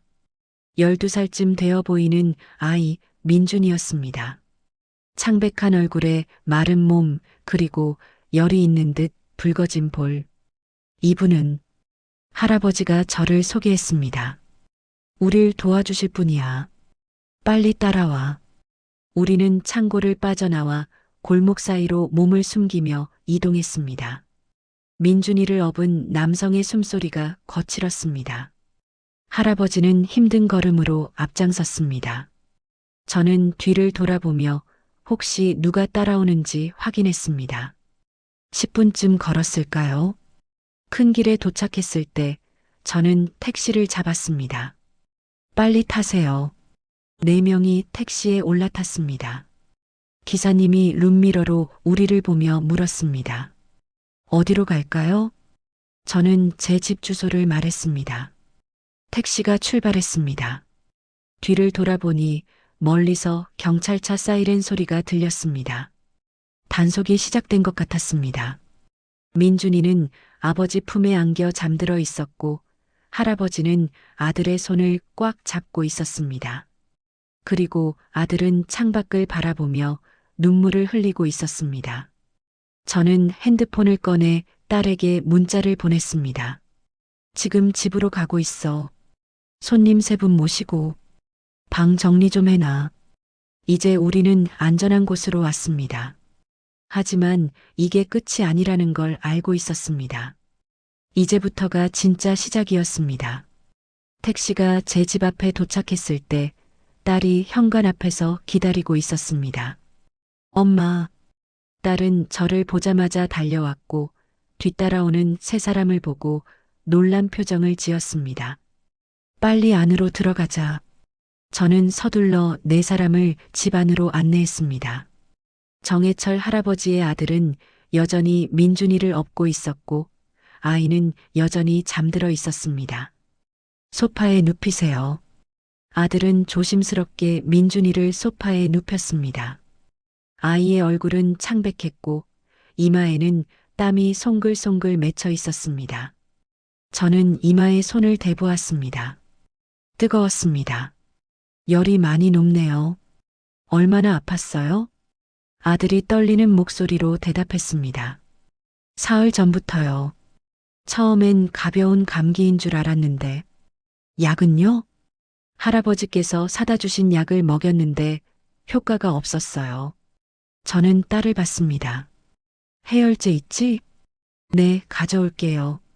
딸이 약을 가져오는 동안 저는 민준이 옆에 앉았습니다. 아이는 숨을 힘들게 쉬고 있었습니다. 병원에 가야 해요.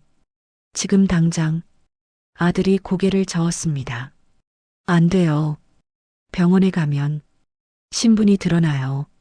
하지만 아이가 위험해요. 할아버지가 제 손을 잡았습니다.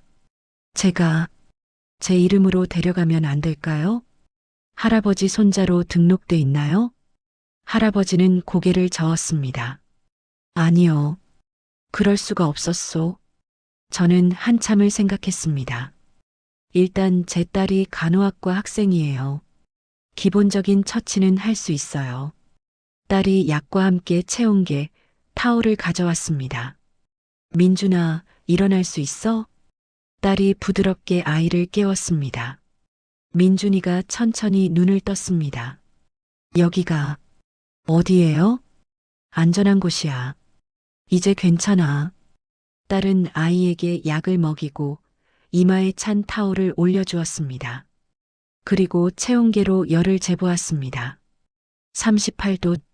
높긴 한데 위험한 수준은 아니에요. 저는 안도의 한숨을 쉬었습니다. 일단 오늘 밤은 여기서 쉬세요. 내일 아침에 상태를 보고 결정하죠. 할아버지의 아들이 깊게 고개를 숙였습니다. 감사합니다. 정말 감사합니다. 괜찮아요. 일단 씻고 편하게 쉬세요. 저는 방을 안내하고 깨끗한 옷과 수건을 내어주었습니다. 할아버지와 아들은 방으로 들어갔고 민준이는 딸의 보살핌을 받으며 거실 소파에서 쉬었습니다. 저는 주방에서 죽을 끓이기 시작했습니다. 아픈 아이가 먹을 수 있는 부드러운 음식이 필요했습니다. 1시간쯤 지났을까요? 씻고 나온 할아버지와 아들이 식탁에 앉았습니다. 2사람은 말없이 나란히 앉아 있었습니다.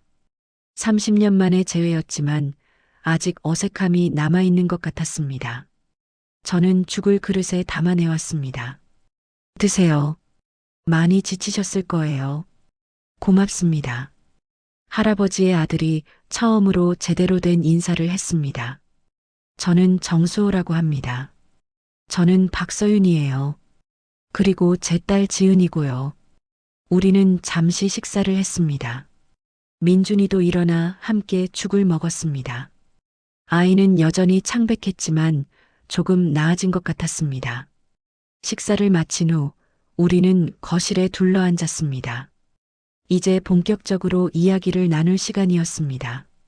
수호 씨, 정확히 어떤 상황인지 들려주실 수 있어요? 수호는 잠시 망설이다가 입을 열었습니다. 제가 5년 전에 잠깐 외국으로 나갔었어요. 일 때문에요? 네. 건설 현장 일이었어요. 합법적인 취업이었습니다. 하지만 수호는 한숨을 쉬었습니다. 계약이 끝나고 돌아올 때 제가 실수를 했어요. 비자 연장 절차를 제대로 밟지 않았던 거예요. 그래서 불법 체류자가 된 거군요. 처음엔 몰랐어요. 그냥 돌아와서 민준이랑 살았죠. 그런데 석 달 전에 출입국 관리소에서 연락이 왔군요. 수호는 고개를 끄덕였습니다. 조사를 받으러 가야 한다고 했어요. 그때 알았죠. 제가 불법 체류 상태라는 걸. 민준이는요? 민준이는 한국에서 태어났어요. 어머니가 합법적인 체류 자격이 있었으니까요. 그럼 민준이는 한국 국적이잖아요. 수호는 고개를 저었습니다. 어머니가 돌아가시기 전에 국적 신청을 못했어요. 그래서 민준이도 애매한 상태예요. 저는 복잡한 마음이 들었습니다. 그래서 신고를 하면 저는 추방되고 민준이는 보호시설로 가게 돼요. 아니면 저와 함께 어머니 나라로 가거나. 민준이 어머니 나라는 어디예요? 베트남이에요. 하지만 거기엔 아무도 없어요. 민준이를 돌봐줄 사람이. 할아버지가 입을 열었습니다. 그래서 내가 돕겠다고 한 거요. 할아버지는 어떻게 수호 씨를 찾으셨어요? 할아버지가 대답했습니다. 30년 동안 나는 항상 아들을 찾고 싶었소. 하지만 용기가 없었지. 그런데 어떻게? 우연이었소. 석 달 전 항만에서 일하다가 쓰러졌어요. 그때 누군가 나를 병원에 데려다 줬지. 수호가 말을 이었습니다. 제가 우연히 그 병원에 있었어요. 민준이 정기검진 때문에. 그래서 만나게 된 거군요. 처음엔 몰랐어요. 30년 만이니까요. 근데 할아버지가 이름을 말씀하시는 걸 듣고 수호의 목소리가 떨렸습니다. 정해철. 그 이름을 듣는 순간 알았어요. 내 아버지라는 걸. 할아버지가 눈물을 닦았습니다. 아들은 나를 원망하지 않았소. 오히려 괜찮냐고 다친 데는 없냐고 물었지. 그래서 할아버지가 도와주기로 하신 거군요. 30년 동안 못해준 게 너무 많았소. 이제라도 아버지 노릇을 하고 싶었소. 민준이가 조용히 말했습니다. 할아버지가 매일 맛있는 거 사다 주셨어요. 아이의 목소리는 가늘었지만 따뜻했습니다. 색연필도 사주셨어요. 제가 그림 그리는 거 좋아한다고 하니까 저는 가슴이 뭉클했습니다. 그런데 왜 창고에 숨어야 했어요? 다른 방법은 없었나요? 수호가 대답했습니다. 출입국 관리소 조사가 예정돼 있었어요. 한 달 후에. 그때까지 뭔가 방법을 찾아보려고 했어요. 변호사는요? 돈이 없었어요. 그리고 솔직히 희망이 없어 보였어요. 정민호 씨는요? 검은 점퍼 입은 분. 할아버지가 설명했습니다. 민호는 30년 전 나를 도와줬던 사람의 아들이요. 왜 그분이 도와주는 거예요? 민호 아버지가 돌아가시기 전에 민호에게 말했대요. 정해철이라는 사람을 찾아서 도와주라고. 왜요? 할아버지는 잠시 말을 멈췄습니다. 30년 전 민호 아버지는 빚쟁이였소. 나한테 돈을 받으러 왔었지. 하지만 도와주셨다고 하셨잖아요. 그날 민호 아버지가 나를 때리려다가 멈췄소. 할아버지의 목소리가 떨렸습니다. 내 아들 얼굴을 봤거든. 18살 아들이 아버지를 보호하려고 앞을 막고 섰지. 수호 씨가 그 모습을 본 민호 아버지가 갑자기 울기 시작했소. 자기도 똑같은 나이의 아들이 있다고. 저는 숨을 죽이고 들었습니다. 그리고 나한테 도망가라고 했소. 빨리, 지금 당장. 자기가 시간을 벌어주겠다고. 그래서 할아버지가 도망갈 수 있었던 거군요. 그렇소.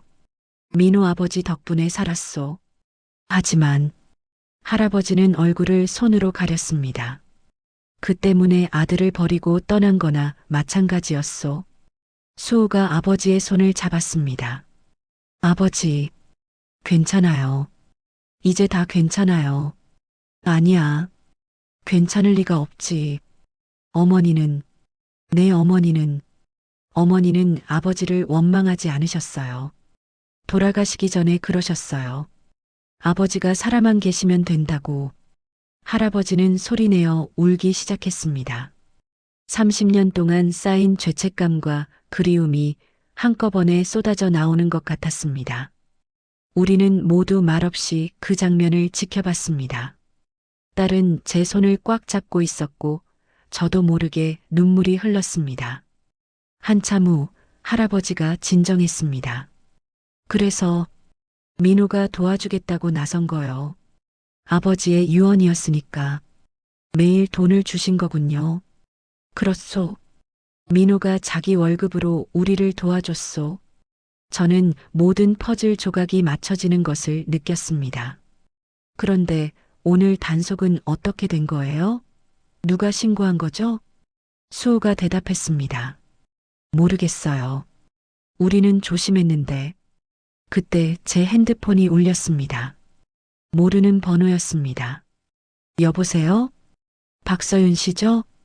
낯선 남자 목소리였습니다. 네, 그런데요. 저는 출입국 관리사무소 김철수 조사관입니다. 제 심장이 멎는 것 같았습니다.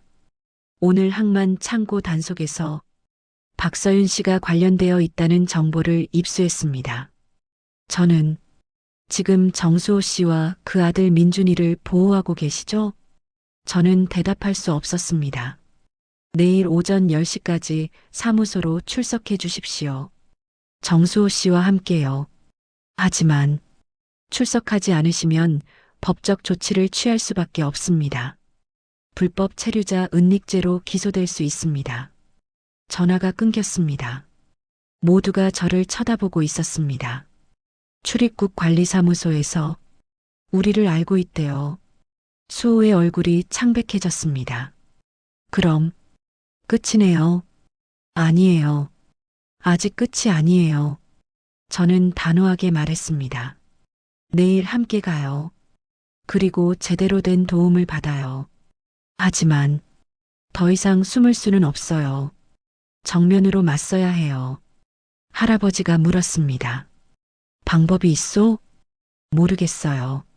하지만 반드시 찾을 거예요. 민준이를, 이 아이를 지킬 방법을. 민준이가 저를 올려다봤습니다. 아줌마, 우리 헤어져야 해요? 저는 아이를 꼭 안아주었습니다. 아니야. 절대 헤어지지 않을 거야. 약속해. 하지만 제 마음속 깊은 곳에서는 알고 있었습니다. 내일 모든 것이 결정될 것이라는 것을, 그리고 그 결정이 이 가족의 운명을 완전히 바꿀 것이라는 것을. 그날 밤 저는 잠을 이룰 수 없었습니다. 내일 오전 10시 출입국 관리사무소. 그곳에서 무슨 일이 벌어질지, 어떤 결정이 내려질지 알 수 없었습니다. 거실 소파에서 잠든 민준이를 바라봤습니다. 약을 먹고 열이 내려가서인지 아이는 편안한 얼굴로 자고 있었습니다. 방에서는 정해철 할아버지와 수호 씨의 낮은 대화 소리가 들렸습니다. 30년 만에 나누는 부자의 대화. 그 시간이 얼마나 소중한지 저는 알고 있었습니다. 새벽 5시쯤 저는 노트북을 켰습니다.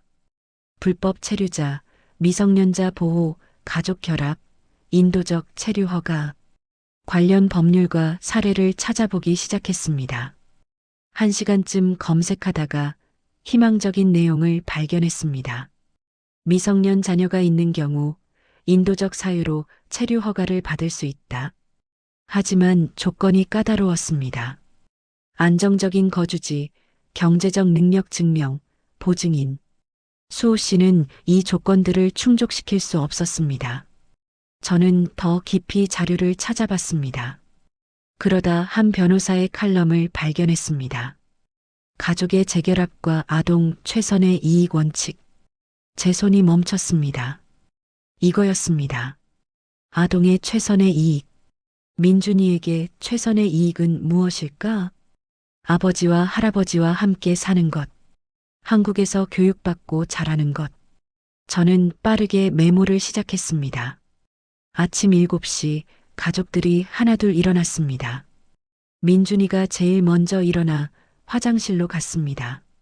아이의 얼굴색이 많이 좋아져 있었습니다. 민준아, 좀 어때? 많이 나아졌어요. 고맙습니다, 아줌마. 아이는 수줍게 웃었습니다. 할아버지와 수호 씨도 나왔습니다. 두 사람 모두 잠을 제대로 못 잔 것 같았습니다. 아침 드세요. 준비해뒀어요. 우리는 식탁에 둘러앉아 조용히 식사를 했습니다. 아무도 말이 없었습니다. 2시간 후면 사무소로 가야 했습니다. 식사를 마친 후 저는 제가 찾은 자료를 보여줬습니다. 이걸 봤어요. 아동 최선의 이익 원칙이요. 수호 씨가 자료를 읽어봤습니다. 하지만 이걸 어떻게 증명하죠? 제가 증인이 되겠어요. 뭐라고요? 제가 여러분의 상황을 증언하겠어요. 그리고 저는 잠시 망설이다가 말했습니다. 필요하다면 제가 보증인이 되겠어요. 수호 씨가 놀란 표정으로 저를 봤습니다. 그럴 순 없어요. 저희를 위해 그렇게까지. 괜찮아요. 민준이를 지켜야죠. 할아버지가 제 손을 잡았습니다. 고맙소. 정말 고맙소. 아직 확실한 건 아니에요.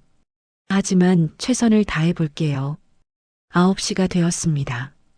우리는 출발 준비를 했습니다. 민준이는 깨끗한 옷을 입고 머리를 단정하게 빗었습니다. 할아버지와 수호 씨도 제가 준비해둔 옷으로 갈아입었습니다. 준비됐어요? 모두 고개를 끄덕였습니다. 우리는 집을 나섰습니다. 택시를 타고 출입국 관리사무소로 향했습니다. 차 안은 침묵으로 가득했습니다. 민준이는 아버지 손을 꽉 잡고 있었고 수호 씨는 창밖을 바라보고 있었습니다. 할아버지는 눈을 감고 무언가 기도하는 것 같았습니다. 사무소에 도착했습니다. 큰 회색 건물이 위압적으로 서 있었습니다. 우리는 안으로 들어갔습니다. 안내 데스크에서 방문 목적을 말하자 직원이 우리를 3층 상담실로 안내했습니다. 상담실 문을 열자 한 남성이 기다리고 있었습니다. 40대 중반쯤 되어 보이는 엄격해 보이는 인상의 남성. 정수호 씨죠? 네. 저는 김철수 조사관입니다. 앉으세요. 우리는 의자에 앉았습니다. 조사관은 서류를 펼쳐놓고 말했습니다. 정수호 씨, 현재 불법 체류 상태인 것을 인지하고 계시죠? 네. 그리고 어제까지 항만 창고에 숨어 계셨고요. 네. 박서윤 씨는 이분들을 보호하신 거고요. 저는 고개를 끄덕였습니다. 네, 맞습니다. 조사관은 저를 날카롭게 쳐다봤습니다. 불법 체류자를 은닉한 것을 아시죠? 알고 있습니다. 하지만 이 아이를 보호해야 했습니다. 저는 민준이를 가리켰습니다. 민준이는 12살입니다. 아버지를 잃으면 갈 곳이 없어요. 보호시설이 있습니다. 그건 보호가 아니에요. 가족을 빼앗는 거죠. 조사관의 표정이 약간 부드러워졌습니다. 마음은 이해합니다. 하지만 법은 법입니다. 법도 중요하지만 사람이 더 중요하지 않나요? 조사관은 한참을 저를 바라보다가 한숨을 쉬었습니다. 정수호 씨, 말씀해 보세요. 왜 신고하지 않고 숨었습니까? 수호 씨가 떨리는 목소리로 대답했습니다. 민준이를 지키고 싶었습니다. 아이 어머니는요? 5년 전에 사고로 돌아가셨습니다. 가족은요? 어머니는 10년 전에 돌아가셨고 아버지는 수호 씨가 할아버지를 봤습니다. 30년 만에 다시 만났습니다. 조사관이 할아버지를 봤습니다. 어르신이 아버지시군요.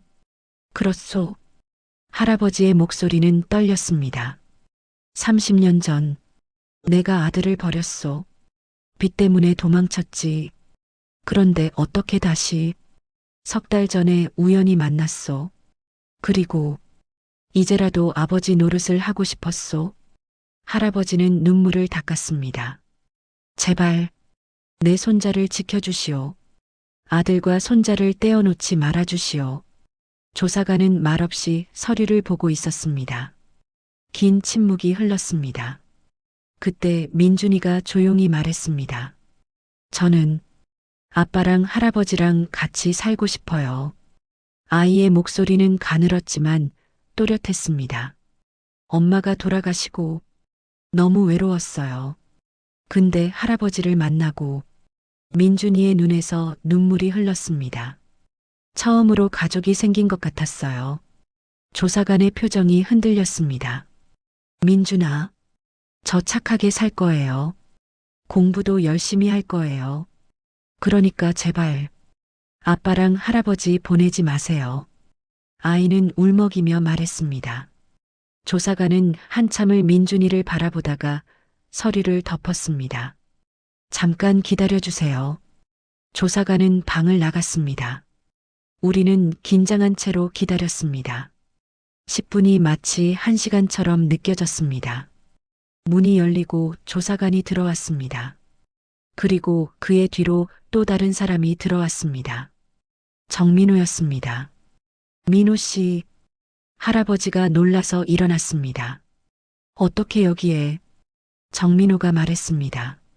제가 어제 출입국 관리소에 전화했습니다. 뭐라고? 단속이 들어오기 전에 제가 먼저 연락했습니다. 수호 씨가 물었습니다. 왜요? 이렇게 계속 숨어 있는 건 해결책이 아니니까요. 정민호는 조사관을 봤습니다. 조사관님, 제가 이분들의 보증을 서겠습니다. 보증이요? 네. 거주지, 생활비, 모든 것을 제가 책임지겠습니다. 조사관이 물었습니다. 왜 그러시려고요? 이분들과 무슨 관계십니까? 정민호는 할아버지를 봤습니다. 정해철 할아버지는 제 아버지의 은인입니다. 은인이요? 30년 전 제 아버지는 빚쟁이였습니다. 할아버지에게 돈을 받으러 갔었죠. 정민호의 목소리가 떨렸습니다. 그날 할아버지 아들이 아버지를 막아섰습니다. 자기 아버지를 지키려고. 그래서요? 제 아버지는 그 모습을 보고 할아버지를 보내줬습니다. 자기도 아들이 있었으니까. 정민호는 수호 씨를 봤습니다. 그 아들이 지금 여기 계신 정수호 씨입니다. 조사관이 천천히 고개를 끄덕였습니다. 그래서 이분들을 도우신 거군요. 네. 제 아버지의 유언이었습니다. 정해철 씨를 찾아서 도우라고. 저도 말을 보탰습니다. 조사관님, 저도 보증을 서겠습니다. 제 집을 거주지로 제공하겠습니다. 조사관은 우리를 차례로 쳐다봤습니다. 그리고 다시 한번 긴 한숨을 쉬었습니다. 정말 특이한 사례네요. 도와주실 수 있나요? 조사관은 서류를 다시 펼쳤습니다. 정수호 씨, 솔직히 말씀드리면 정상적인 경우라면 추방입니다. 수호 씨의 얼굴이 창백해졌습니다. 하지만 조사관이 말을 이었습니다. 미성년 자녀가 있고 가족의 재결합이라는 특수한 상황이 있습니다. 그리고 두 분이나 보증을 서주시겠다니. 조사관은 잠시 생각하다가 말했습니다. 인도적 체류 허가를 신청할 수 있습니다. 1년 단위로요. 정말요? 네. 하지만 조건이 있습니다. 어떤 조건이요? 안정적인 거주, 정기적인 출석, 그리고 조사관이 민준이를 봤습니다. 아이가 제대로 된 교육과 의료 혜택을 받아야 합니다. 물론입니다. 저와 정민호가 동시에 대답했습니다. 조사관은 작게 웃었습니다. 그럼 서류를 준비하시죠. 시간이 좀 걸릴 겁니다. 감사합니다. 정말 감사합니다. 수호 씨가 고개를 깊이 숙였습니다. 할아버지는 두 손으로 얼굴을 가리고 울기 시작했습니다. 민준이는 아버지 품에 안겨 조용히 눈물을 흘렸습니다. 조사관이 일어서며 말했습니다. 서류 처리하는 동안 밖에서 기다려주세요. 우리는 상담실을 나왔습니다. 복도에서 할아버지는 정민호의 손을 꽉 잡았습니다. 고맙소. 자네 아버지께도 자네에게도 정말 고맙소. 아닙니다, 할아버지. 제가 해야 할 일을 한 것뿐입니다. 정민호도 눈시울이 붉어져 있었습니다. 우리는 대기실에서 2시간을 기다렸습니다. 그동안 수호 씨는 민준이를 안고 할아버지는 아들과 손자를 번갈아 바라봤습니다. 정민호와 저는 커피를 마시며 앞으로의 계획을 이야기했습니다. 일단 제 집에서 지내시게 할게요. 제가 매달 생활비를 보내드리겠습니다. 민준이 학교 문제도 해결해야죠. 병원도 정기적으로 데려가야 하고요. 우리는 마치 오랜 친구처럼 자연스럽게 이야기를 나눴습니다. 오후 1시쯤 직원이 우리를 불렀습니다. 서류가 준비됐습니다. 우리는 다시 상담실로 들어갔습니다. 조사관이 서류를 내밀었습니다. 1년 단위 인도적 체류 허가입니다. 매 3개월마다 출석하셔야 하고 조건을 위반하시면 취소될 수 있습니다. 알겠습니다. 수호 씨가 서류를 받아들었습니다. 그 순간 30년간 헤어져 있던 가족이 다시 한 곳에 모일 수 있는 길이 열렸습니다. 우리는 사무소를 나왔습니다. 밖은 화창한 오후였습니다. 햇살이 따스했고 바람이 부드러웠습니다. 민준이가 처음으로 환하게 웃었습니다. 아빠, 우리 이제 집에 가도 돼요? 그래, 우리 집에 가자. 수호 씨가 아들을 안아 올렸습니다. 할아버지가 두 사람을 바라보며 눈물을 흘렸습니다. 하지만 이번엔 슬픔의 눈물이 아니었습니다. 30년 만에 찾은 가족과 함께할 수 있다는 기쁨의 눈물이었습니다. 석 달 후, 저는 분식집에서 떡볶이를 만들고 있었습니다. 문이 열리고 민준이가 들어왔습니다. 아줌마. 아이는 학교 가방을 메고 밝은 얼굴로 웃고 있었습니다. 민준아, 학교 끝났어? 네. 오늘 미술 시간에 그림 그렸어요. 아이는 스케치북을 꺼내 보여줬습니다. 거기에는 세 사람이 그려져 있었습니다. 할아버지, 아빠, 그리고 자신. 세 사람 모두 웃고 있었습니다. 예쁘다. 선생님이 뭐라고 하셨어? 잘 그렸다고 하셨어요. 가족 그림 중에 제일 따뜻하다고요. 아이는 자랑스럽게 웃었습니다. 할아버지랑 아빠는? 아빠는 일하러 가셨어요. 정민호 아저씨가 일자리 구해주셨거든요. 잘 됐네. 할아버지는 집에서 저녁 준비하고 계세요. 오늘 제가 좋아하는 김치찌개 끓여주신대요. 민준이의 얼굴은 건강하게 빛났습니다. 아줌마도 저녁에 오세요. 할아버지가 오라고 하셨어요. 그래, 갈게. 민준이는 다시 가방을 메고 나갔습니다. 뒷모습을 보며 저는 미소 지었습니다. 석 달 전 창고에서 창백하게 떨고 있던 아이가 이제는 학교에 다니고 친구들과 웃고 가족과 함께 저녁을 먹고 있었습니다. 정해철 할아버지는 매일 손자를 학교에 데려다 주고 저녁을 준비하며 30년간 못다한 할아버지 역할을 하고 있었습니다. 수호 씨는 정민호의 도움으로 건설 현장에서 일하며 가족을 부양하고 있었습니다. 그리고 3개월마다 출입국 관리소에 출석하며 정직하게 체류 자격을 유지하고 있었습니다. 저는 여전히 분식집을 운영하며 가끔 그 가족의 저녁 식사에 초대받곤 했습니다. 세 사람이 식탁에 둘러앉아 밥을 먹는 모습은 마치 처음부터 함께였던 것처럼 자연스러웠습니다. 그날 저녁 저는 약속대로 그들의 집을 방문했습니다. 문을 열자 김치찌개 끓는 냄새가 코를 찔렀습니다. 왔소? 할아버지가 웃으며 맞아주었습니다. 네, 할아버지. 식탁에는 따뜻한 음식들이 가득했습니다. 우리는 함께 둘러앉아 식사를 했습니다. 수호 씨가 밥을 먹다가 저를 봤습니다. 서윤 씨, 정말 감사합니다. 우리 가족을 지켜주셔서 괜찮아요. 당연한 일을 했을 뿐이에요. 할아버지가 말했습니다. 덕분에 내가 죽기 전에 가족을 되찾았소. 할아버지, 그런 말씀 마세요. 아직 오래오래 사셔야죠. 민준이가 웃으며 말했습니다.